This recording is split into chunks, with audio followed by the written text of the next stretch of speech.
one of the first things I thought was really cool is they showcased a new animatronic with projected faces or projection faces, and not to be confused with the rear projection, the ones that they're getting rid of in the Frozen ride. These are frontal projections. They're projecting from some way, and the camera tracks the face in the projection. So if the face turns or whatever, it tracks that movement, and the details fill in Yeah. this. Did you get a chance to see this portion of the video? I did see this clip. It kind of feels like the next generation or two or three generations after Yeah. the singing busts in the haunted mansion type thing, where it's Yes. like you have kind of a physical thing that you're projecting the face onto, but the what you're projecting onto also moves and stuff like that. And they were showing how it can show a lot more emotion.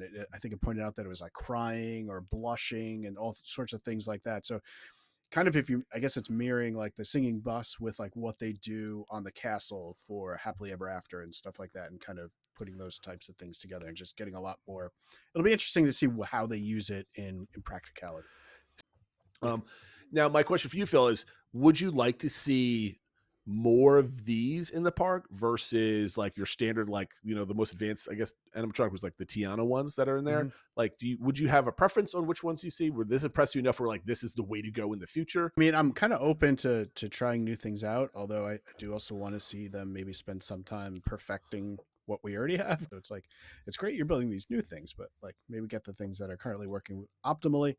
There's still something to the physicalness of actually seeing the mouth open and all that sort of thing. And I don't know, if it's just the history of animatronics and stuff, but I don't want to see those being replaced. If there's a great application for this, then I'm all for it. And maybe it's something like something that's supposed to look a little bit more real versus like a fantasy land type thing. But if they find the right application and this is a tool they have in their toolbox to bring out, then I think that's great.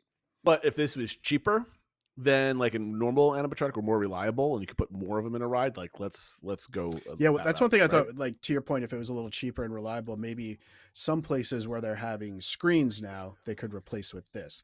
I was thinking some of the scenes in Rise of the Resistance where they have like video of some of the characters, if they could use this, which feels a little bit more Yeah. three-dimensional, but isn't as expensive as having all the A1000 animatronics. Maybe there's a good compromise for when those uses.